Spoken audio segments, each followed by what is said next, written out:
Deputado Danilo. Senhor presidente, senhores e senhoras deputadas e deputados, a decisão que tomaremos agora não se restringe à análise jurídica sobre os fundamentos que embasaram o Supremo Tribunal Federal a decretar a prisão do deputado Daniel Silveira. Muito mais do que isso, devemos considerar as repercussões dessa deliberação sobre o funcionamento das instituições e da nossa democracia. Não resta dúvidas que as ameaças feitas ao Supremo Tribunal Federal, aos seus membros, bem como a incitação à ruptura da ordem democrática, configuram prática de crimes que não podem ser encobertos sob o manto da imunidade parlamentar. A imunidade é uma garantia constitucional fundamental à democracia e à independência do parlamento, mas isso não significa, presidente, que os parlamentares tenham uma carta branca para atacar a tudo e a todos. A imunidade não pode servir de escudo para aqueles que atentam contra a democracia. A Constituição Federal do nosso país, que estabelece o Estado Democrático de Direito, consagra a obrigatoriedade do país ser regido por normas democráticas. Da mesma forma, a Constituição vincula a todos os cidadãos, especialmente aqueles que exercem funções públicas, autoridades públicas, aos preceitos nela estabelecidos, ou seja, devem agir em respeito aos direitos e garantias fundamentais. Sendo assim, são inconstitucionais e criminosos, eu diria, as condutas e manifestações que atentem para destruir o regime democrático e suas instituições republicanas.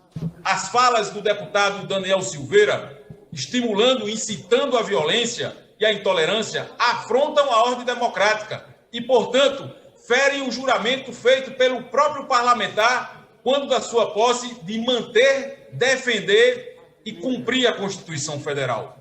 É importante lembrar que o deputado Daniel Silveira é reincidente na divulgação de ataques e ameaças contra o Supremo, constando, inclusive, como um dos investigados no inquérito das fake news, em que se apura a organização e o financiamento destinados à mobilização e incitação da população contra o regime democrático. Queria também destacar que a decisão de hoje deve representar uma resposta efetiva e clara da Câmara dos Deputados e do Supremo Tribunal Federal para aqueles que conspiram e flertam com o autoritarismo no nosso país. Precisamos deixar claro que as instituições cumprirão o seu papel contra qualquer um que se insurgir contra a ordem democrática no nosso país. A onda de ataques contra as instituições e contra a imprensa tem um claro objetivo de criar uma narrativa, presidente, que justifique a adoção de soluções autoritárias no Brasil. Não podemos assistir inertes à gestação de uma ruptura da ordem democrática no Brasil. Nosso país está enfrentando hoje uma das mais graves crises que nós vivenciamos na nossa história. São mais de 240 mil mortos pela Covid, 14 milhões de brasileiros que estão desempregados, 65 milhões de brasileiros que estão desamparados esperando uma solução desta casa com relação à prorrogação do auxílio emergencial para poder ter sustento e dignidade. Nosso país precisa, mais do que nunca, de estabilidade, precisa de diálogo, precisa de harmonia entre os poderes, precisa das instituições funcionando. O extremismo e a polarização, representada nessa atitude do deputado Daniel Silveira, está drenando nossa energia quando o povo mais precisa de nós. Precisamos superar isso.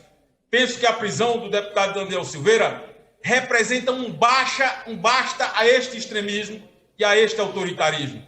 Não podemos mais tolerar esse tipo de conduta, especialmente em se tratando de um parlamentar. Por isso, senhor presidente, o voto do PSB, da sua bancada, seguindo o relatório da deputada Magda Mofato, é sim ao relatório contra a intolerância, contra o autoritarismo, em defesa da Constituição e do Estado Democrático de Direito. PSB vota sim ao relatório.